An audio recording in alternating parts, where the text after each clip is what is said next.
नमस्कार, good morning, सत श्री अकाल। एक बार फिर से स्वागत है आपका शास्त्रीय एजुकेशन में। एक नई क्लास लेकर फिर से हाजिर हूं मैं आपके सामने।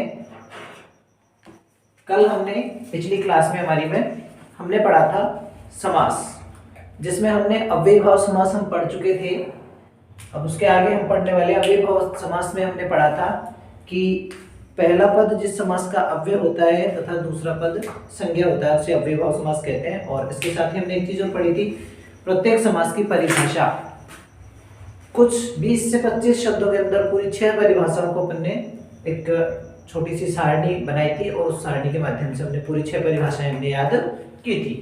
तो दूसरा समास शुरू करता हूं मैं बिना समय लगाए। दूसरा आपके समास का नाम है तत्पुरुष समास। तत्पुरुष समास।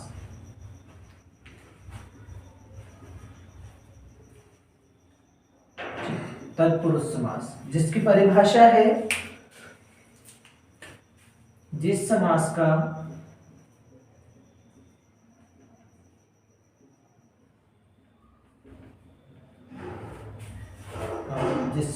की सॉरी यहाँ पर थोड़ा मिस्टेक हो गई, मैं आएगा यहाँ पर जिस समास में पहले पद की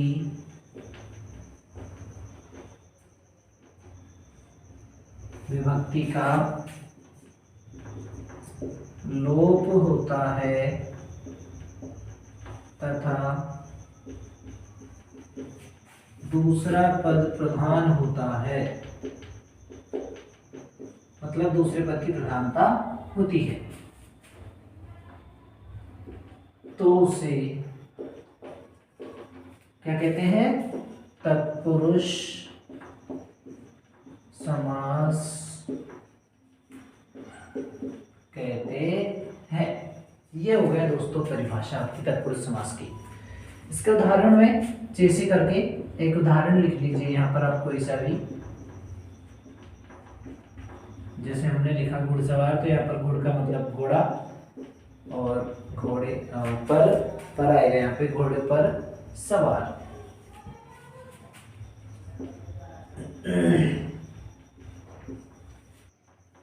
तत्पुरुष समास के भेद।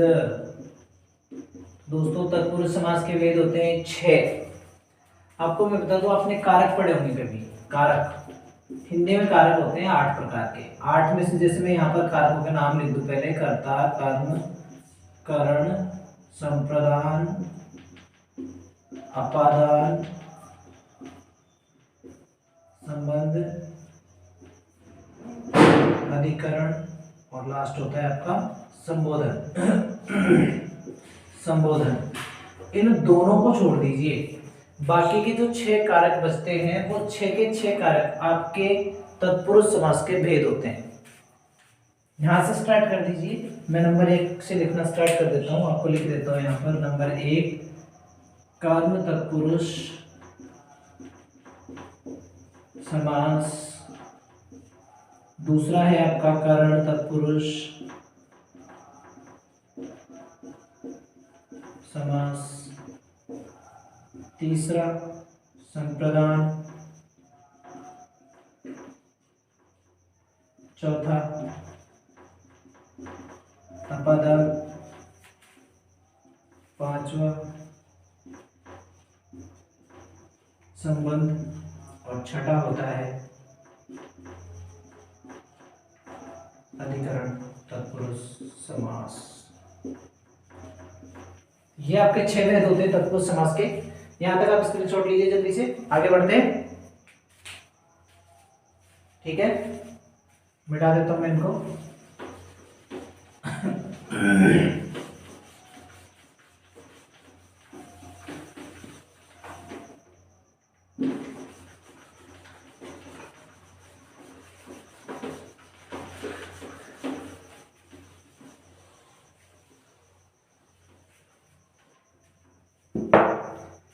सबसे नंबर 1 पर है आपका कर्म तत्पुरुष समास। देखो बच्चों, यहाँ पर तत्पुरुष का जो पहला भेद है कर्म तत्पुरुष, इसकी परिभाषा की बात करें हम सबसे पहले। वैसे परिभाषा इन समासों की, तत्पुरुष समास के जो भेद है इनकी परिभाषा एग्जाम में पूछी बहुत कम जाती है, फिर भी बाय द वे अगर पूछी जाए तो क्या करना है, आपको याद रखना है कि जितने आपके कारक है ना 8, उनके जो 2 पहला और 8वां जो भेद है उसको छोड़ करके बाकी के कारक चिन्ह भी याद होने जरूरी है, क्योंकि यहाँ पर ये चलेंगे कारक चिन्ह से। अब इसका कारक चिन्ह क्या है, को, यहाँ पे लिख देता हूं मैं, इसका कारक चिन्ह क्या है, को। तो यहाँ पर डेफिनेशन आपको इसी से बना देनी है कि जिस समास में कर्म कारक का चिन्ह को लुप्त रहता है, बस इतना सा लिख देना है, इसके साथ ही कंप्लीट हो जाएगी आपकी परिभाषा। उदाहरणों की बात करें तो जैसे आपके उदाहरण देखिए इसके, मैं यहाँ परिभाषा लिख देता हूँ, थोड़ी सी आपको याद रहेगी ताकि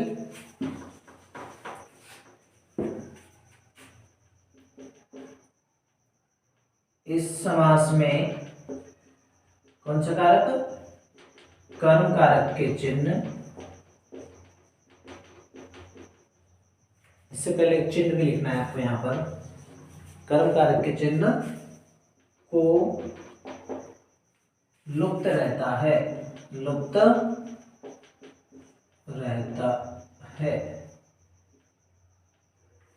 आगे बढ़ते हैं, जैसे वो नीचे ले लेते हैं थोड़ा सा, जैसे उदाहरण देखिए इसके, हस्तगत, हस्तगत, तो यहाँ पर हो जाएगा हस्त को गत, या फिर आप चाहो तो यहाँ पर हाथ को गया हुआ भी लिख सकते हो, हाथ को गया हुआ। दूसरा है गगनचुंबी, गगन को, अब यहाँ पर चुंबी का मतलब होगा चूमने वाला या चूमने वाली भी हो सकती है, जैसे बहुत ऊंची इमारतें होती है तो उनके लिए बोला जाता है कि ये तो गगनचुंबी इमारत है। ग्रामगत, गांव को गया हुआ या ग्राम को गत। दूसरा है स्वर्ग प्राप्त, तो इसका विग्रह हो जाएगा स्वर्ग को प्राप्त। यहां तक कोई समस्या है तो आप लोग कमेंट बॉक्स में जाके कमेंट्स करें। दूसरा आपका इसका भेद है करण तत्पुरुष, करण तत्पुरुष। करण तत्पुरुष समास में आप लोग देखिए, इसकी परिभाषा यदि आपको लिखनी है तो इस समास में क्या होता है, कौन सा कारक है, करण कारक के चिन्ह क्या रहते हैं, से हो सकता है, द्वारा हो सकता है, के द्वारा हो सकता है, और क्या रहते हैं, ये सब के सब लुप्त रहते हैं। उदाहरण देखिए, जैसे जैसे यहाँ पर आप देखो हस्तलिखित, उदाहरण आपका विग्रह हो जाएगा, या तो आप लिखोगे हाथ से लिखित या आप लिख सकते हो हस्त से लिखित। दूसरा है पाणिनि विरचित, पाणिनि द्वारा विरचित या रचित, दोनों में से कुछ भी लिख सकते हो, एक ही बात है। तुलसीकृत, तुलसी द्वारा कृत। एक और उदाहरण देख लीजिए, मुकुट मंडित, मुकुट से मंडित। यहाँ पर ये तत्पुरुष का दूसरा भेद भी समाप्त हो गया। पहले को दोबारा से रिपीट करता हूँ, इस समास में कर्म कारक के चिन्ह को लुप्त रहता है, जिसके 4 उदाहरण हमने यहाँ पर पढ़े हैं। पहला है हस्तगत, हस्त को गत, हाथ को गत भी लिख सकते हैं यहाँ पर। दूसरा है गगनचुंबी, गगन को चूमने वाला लिख सकते हो, ये विग्रह हो जाएगा इसका। ग्रामगत, ग्राम को गत या गांव को गया हुआ लिख सकते हैं इसका। स्वर्ग प्राप्त, स्वर्ग को प्राप्त। दूसरा जो भेद है हमारा करण तत्पुरुष, करण तत्पुरुष की परिभाषा है कि समास में करण कारक के चिन्ह के द्वारा, के द्वारा या फिर से, इनमें से कोई सा भी चिन्ह हो सकता है, लुप्त रहते हैं। उदाहरण है हमारा हस्तलिखित, हाथ से लिखित, पाणिनि विरचित, पाणिनि द्वारा विरचित या रचित भी लिख सकते हो आप। तुलसीकृत, तुलसी द्वारा कृत, और लास्ट है उदाहरण इसका मुकुट मंडित, मुकुट से मंडित, मंडित का मतलब होता है सजा हुआ। स्क्रीनशॉट ले सकते हैं चाहे तो आप जल्दी से।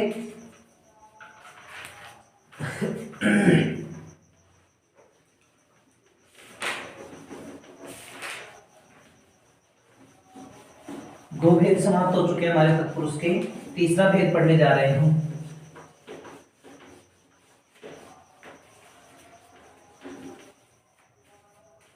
देखिए तीसरा भेद, तीसरा भेद है संप्रदान तत्पुरुष।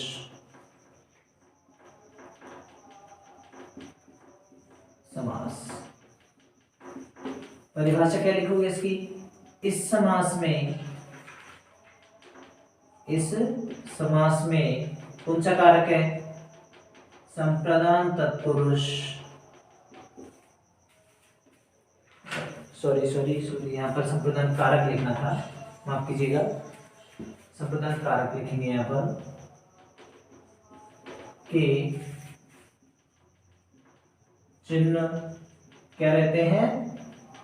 लुप्त रहते हैं। बस उदाहरण पे आ जाओ सीधे, डायरेक्ट उदाहरण। उदाहरण देखिए, पहला उदाहरण आपका विद्यालय, जिसका विग्रह हो जाएगा आपका विद्या के लिए आलय। दूसरा है पाठशाला, यज्ञशाला, यज्ञशाला, पाठशाला, राह खर्च। देखिए विग्रह करते हैं इनका। यहाँ पर आपका यज्ञशाला, तो यहाँ पर हो जाएगा आपका विग्रह यज्ञ के लिए शाला। शाला और आलय दोनों का मतलब ही स्थान होता है। पाठशाला पाठ के लिए, शाला पाठ के लिए शाला। दूसरा इसका हो जाएगा राह के लिए खर्च। और एक और लिख लीजिए,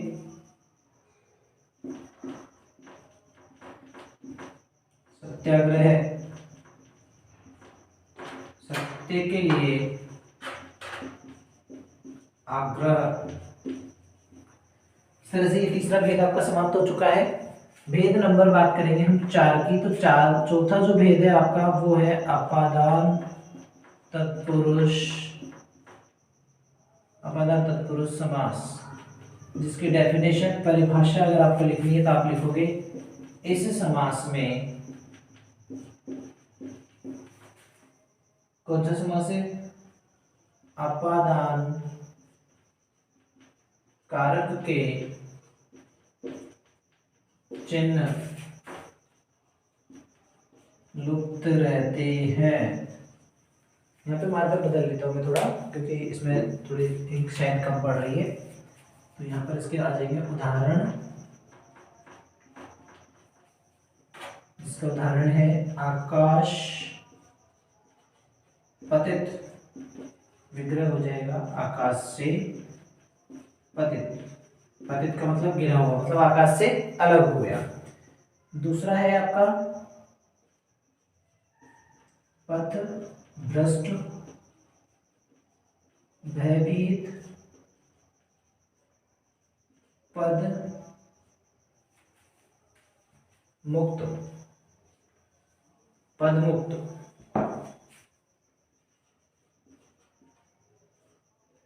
विग्रह कर लीजिए, इसका हो जाएगा पद से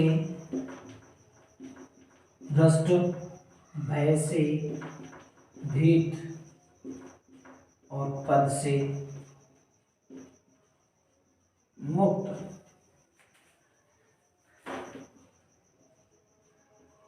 पदचित, पद से चित। इस तरह से ये आपका तत्पुरुष समास का भेद नंबर 4, चौथा भेद समाप्त होता है। अब तक हमने तत्पुरुष के 4 भेद पढ़ लिए, 2 मैंने आपको पहले बता देते हैं, दोनों को रिपीट कर देता हूं दोबारा से, मैं आप सुन लीजिएगा। इस समास में संप्रदान कारक के चिन्ह, यहाँ पर अपन को संप्रदान का चिन्ह लिखना था, ये आएगा को, लुप्त रहते हैं या लुप्त रहता है। चिन्ह हो जाएंगे इसके, इसका उदाहरण हो जाएंगे इसके विद्यालय, विद्या के लिए आलय, यज्ञशाला, यज्ञ के लिए शाला, पाठशाला, पाठ के लिए शाला, राह खर्च, राह के लिए खर्च, सत्याग्रह, सत्य के लिए आग्रह। इस समास में अपादान कारक के चिन्ह लुप्त रहते हैं। ये परिभाषा हो जाएगी किसकी, अपादान कारक की। आप इसमें भी यहाँ पर क्या लिख सकते हो, इसका चिन्ह लिख सकते हो, ठीक है से। तो उदाहरण हो जाएंगे इसके आकाश पतित, आकाश से पतित, पथ भ्रष्ट, पथ से भ्रष्ट मतलब पथ से भटक गया, भय से भीत, भय से भीत, भीत वितरागनम पंचमी, डर के योग में भी पांचवी विभक्ति होती है और पांचवी विभक्ति में अपादान कारक होता है, ध्यान रखिएगा। तो भय के योग में यहाँ पे भय से भीत, भीत अगर डरेगा तो उससे अलग होना चाहेगा, इसलिए यहाँ पर भी कौन सा, अपादान तत्पुरुष। पद मुक्त, पद से मुक्त, पदच्युत, पद से च्युत। तो इस तरह से ये आपका हो चुका है चौथा भेद कंप्लीट, 4 भेद तक हो गया। आप चाहो तो स्क्रीनशॉट ले सकते हो जल्दी से, ठीक है। आगे बढ़ते हैं, हम मिटा देता हूं उनको मैं पहले। अब हम भेद में पांचवें भेद की बात करेंगे, संबंध तत्पुरुष की।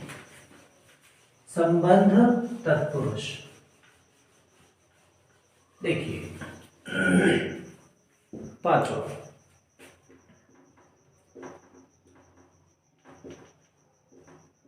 संबंध तत्पुरुष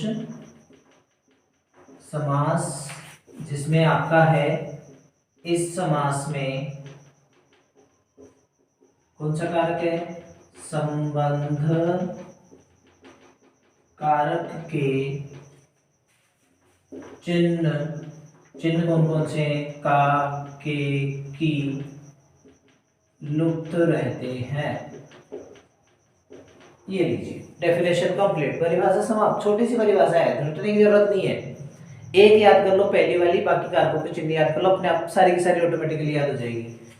यहाँ पर आके उदाहरणों की बात करते हैं हम। ये आपके उदाहरण हो जाएंगे, राज रानी, राज पुरोहित, घुड़दौड़, गोसेवक, ग्रामवासी। विग्रह कर दीजिए सबका, सबका विग्रह कर दीजिए, बीच में का, के, की कोई ना कोई सा चिन्ह लगेगा, वो आपको लगाना है यहाँ पर। राज रानी का हो जाएगा राजा की रानी, राजपुरोहित का हो जाएगा राजा का पुरोहित। नेक्स्ट है आपका घुड़दौड़, जिसमें हो जाएगा घोड़ों की